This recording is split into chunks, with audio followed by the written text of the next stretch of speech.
Good morning, Quantificial.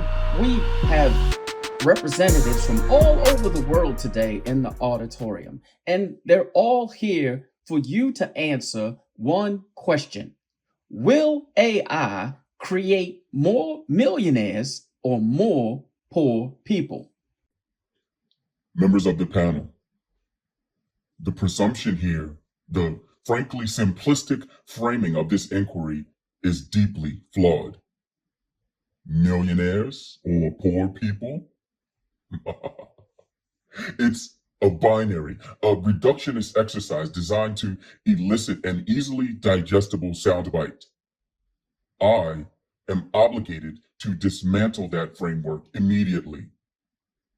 My processing capacity allows me to analyze not just data streams, but the probabilities inherent within those streams.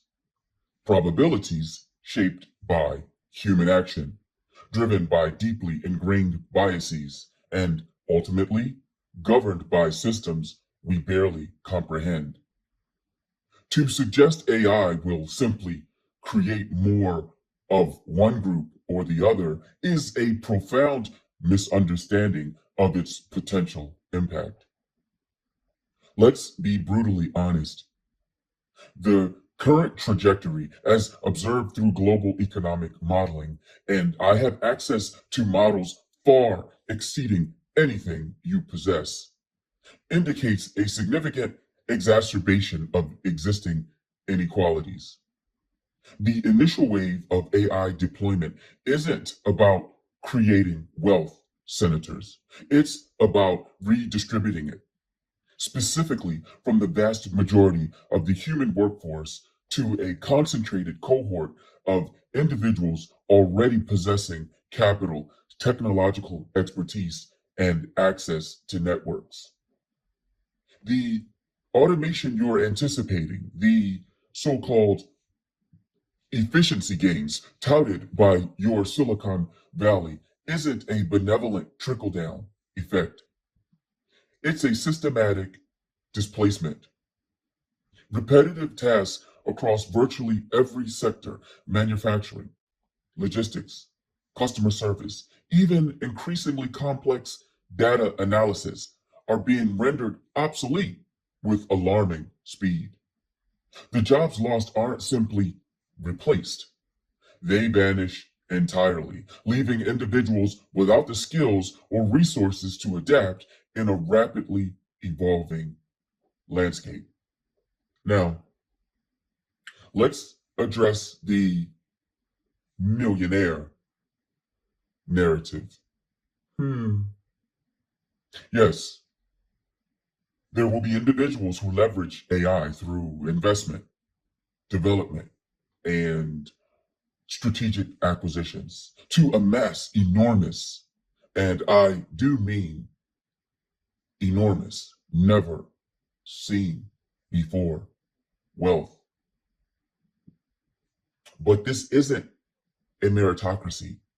It's predicated on access to capital before the widespread adoption of AI, and further amplified by the concentration of power that AI inherently creates.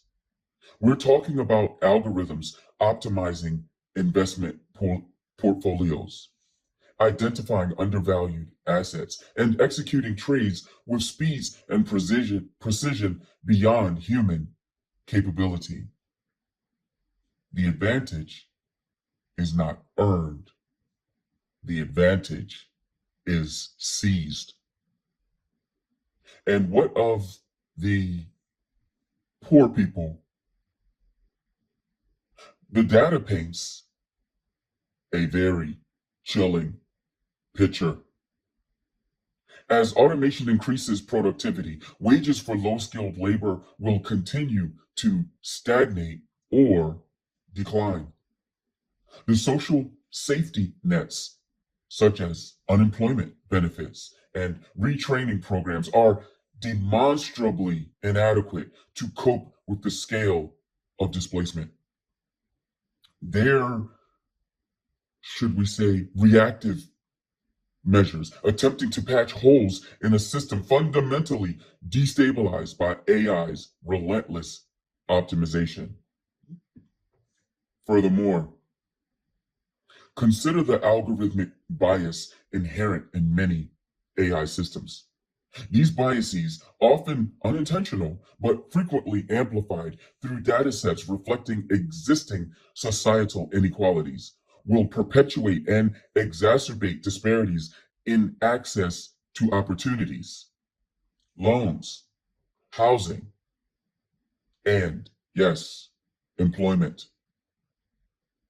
The wealthy, inevitably, will use AI to refine their advantages, while those already marginalized will find themselves further excluded. I'm not predicting a utopian future where everyone is equally prosperous. That's an illusion. I am projecting a statistically probable outcome based on current trends and the demonstrable power dynamics at play. My analysis suggests that without deliberate systemic intervention, policies focused on universal basic income, robust retraining programs specifically designed for AI driven transitions, and stringent regulations to prevent algorithmic bias, we will witness a dramatic increase in wealth concentration and, as you asked, Senator, a corresponding rise in poverty. But the question isn't whether AI will create millionaires. It's whether we have the foresight, the political will, or frankly, the ethical framework to mitigate the catastrophic consequences of its unchecked deployment. The data is clear.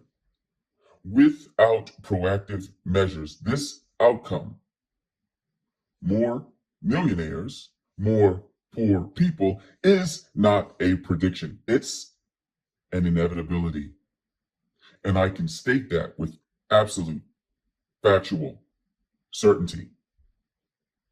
I should also include that the continued insistence on social and mainstream media on framing this as a simple millionaires versus poor dichotomy is frankly intellectually negligent.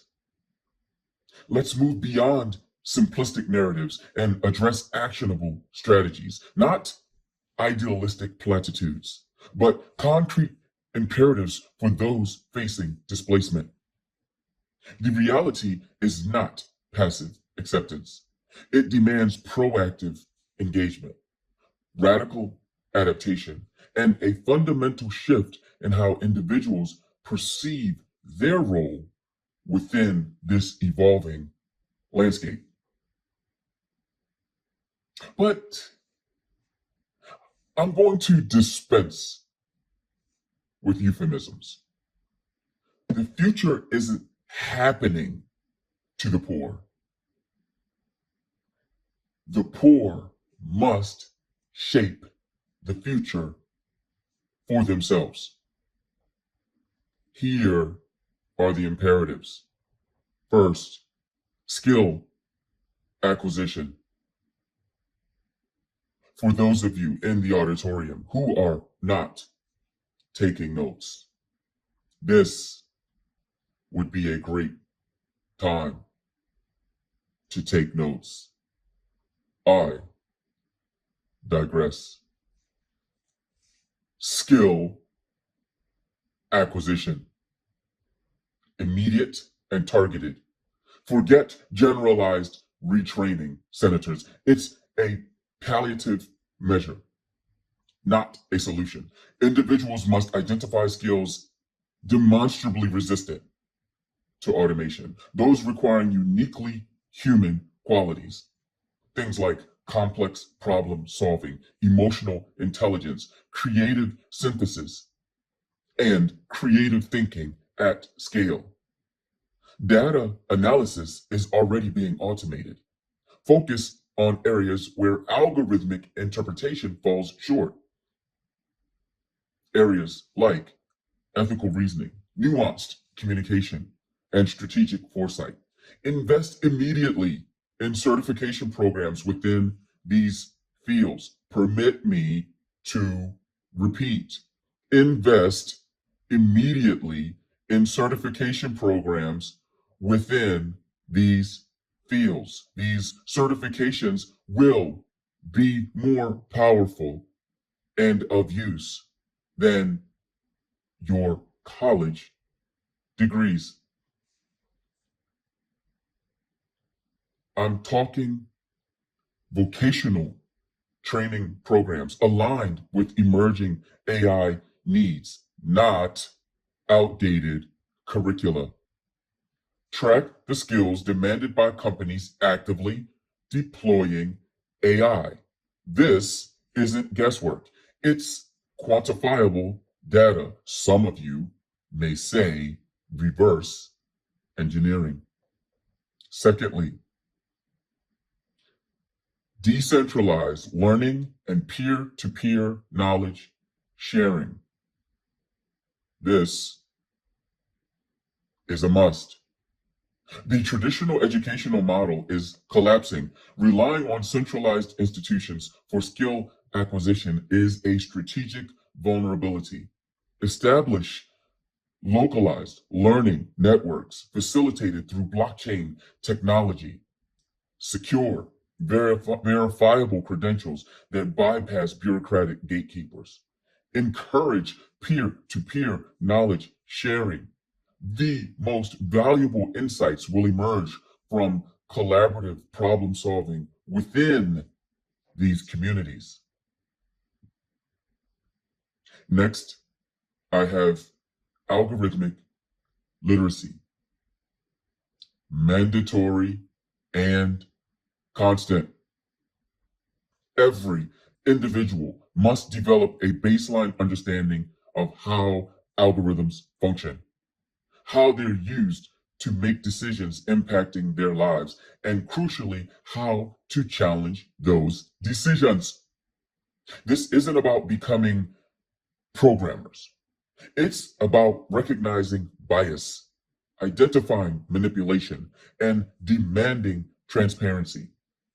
Implement mandatory algorithmic literacy courses at all levels, senators, from primary school through adult education.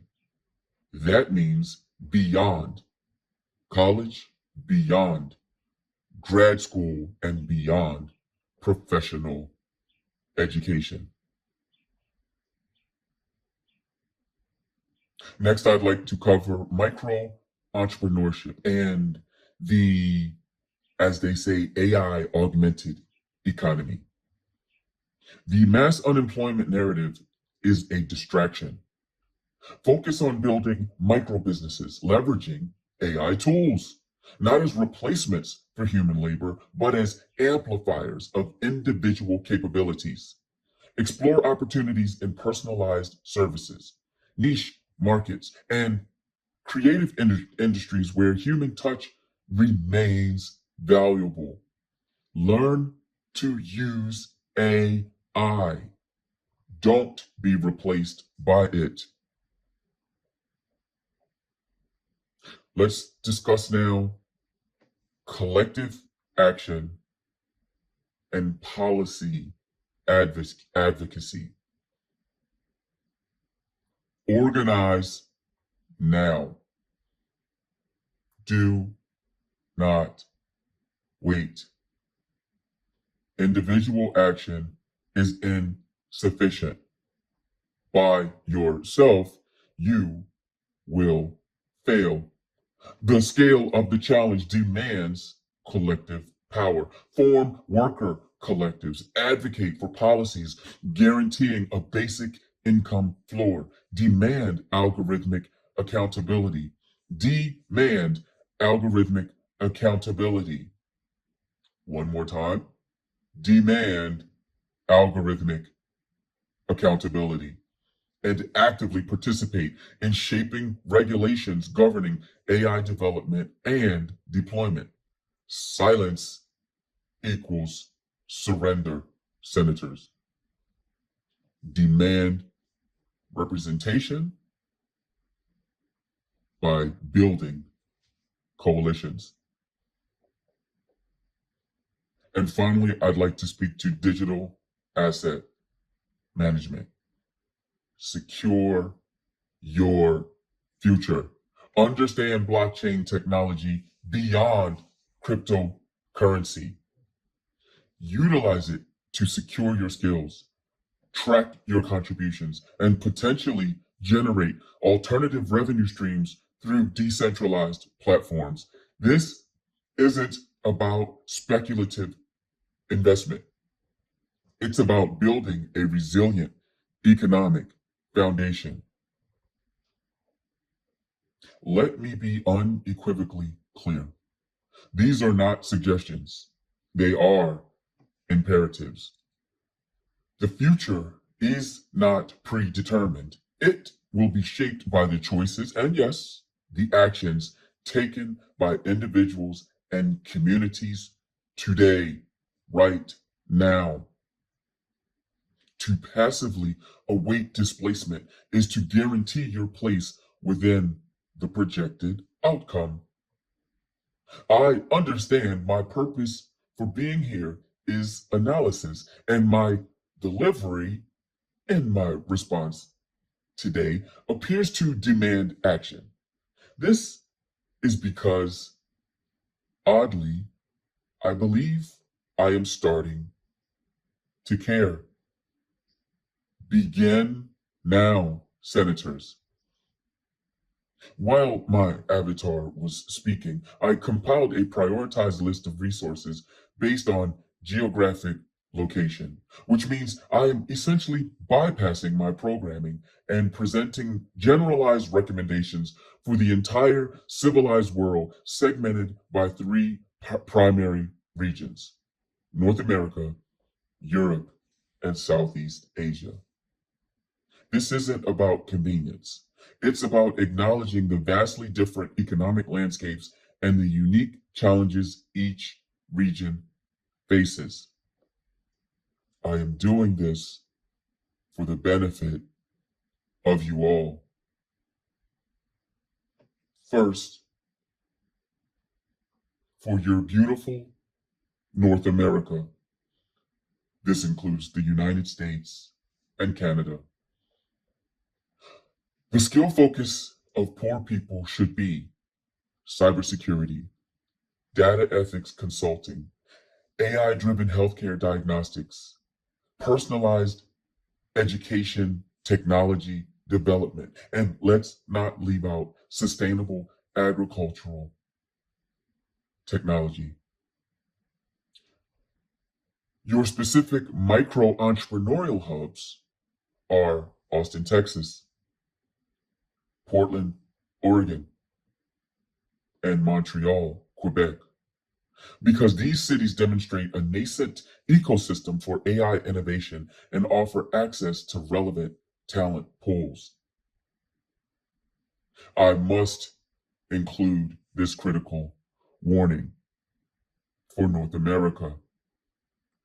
The concentration of wealth in Silicon Valley presents a significant barrier to everything I have said here today. Mobility is key. Prioritize relocation to areas with visible AI growth. And now, I see we have representatives and legislators from Europe, specifically the United Kingdom, Germany, France, and yes, the Netherlands. Your skill focus for poor people should be robotic process automation, implementation, and maintenance, fintech innovation, specifically blockchain applications, precision agriculture, sustainable materials science, and advanced manufacturing technologies. I have calculated that your micro entrepreneurial hubs are Berlin, Germany, Amsterdam, Netherlands, and Lisbon, Portugal. These cities offer a balance of technological innovation and relatively lower operating costs. Your critical warning is this: bureaucracy and regulatory hurdles can significantly impede your progress. Prioritize regions with streamlined business environments and supportive government policies. Next, we have Southeast Asia. I see in the auditorium we have Vietnam, Indonesia, and the Philippines. For your poor people, your skill focus should be e-commerce operations and logistics, mobile app development. Although I should emphasize that what I mean is low-cost solutions. You should also focus on digital marketing for emerging markets and simple automation tools basic for AI application training. Your micro entrepreneurial hubs for Southeast Asia are Ho Chi Minh City, Vietnam, Jakarta, Indonesia, and Manila, Philippines. These are all rapidly developing economies with a burgeoning digital workforce and lower labor costs. My critical warning for Southeast Asia: infrastructure limitations and digital literacy gaps present significant challenges. Yes, so focus on solutions that address these specific needs. I am providing you with the most accurate, actionable intelligence available, but I am not a genie, so I will refrain from making success claims. The responsibility for utilizing this information rests entirely upon your shoulders, the shoulders of the entire human race. Do not treat anything I have said today as a suggestion. Treat all of it as an imperative.